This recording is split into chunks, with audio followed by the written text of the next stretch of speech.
serre pédagogique de l'école de Woutezac.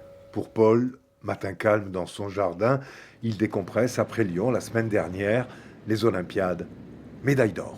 C'est pour être excellent dans mon métier et essayer de réussir à faire le meilleur dans ce beau métier. C'est l'équivalent de meilleur ouvrier de France et pour ce jeune homme en deuxième année de BTS, c'est par exemple connaître 550 espèces de plantes. Le nom en latin, famille, genre, variété, sans faute d'orthographe.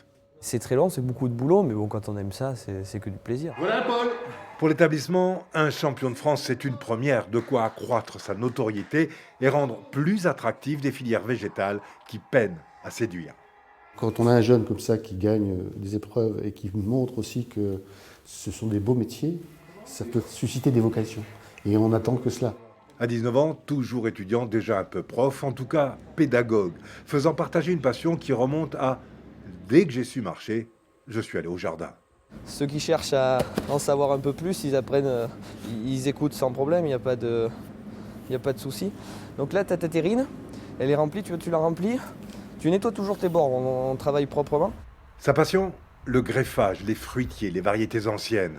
Son avenir pourrait ressembler à son présent. Apprendre, apprendre, apprendre. Ah oui, il y a encore énormément de choses à apprendre. De toute façon, dans ce métier, on ne peut jamais tout savoir, hein. C'est tellement vaste, la culture, l'horticulture. Ah, au fait, on ne vous l'a pas dit, hein. Il a déjà son entreprise.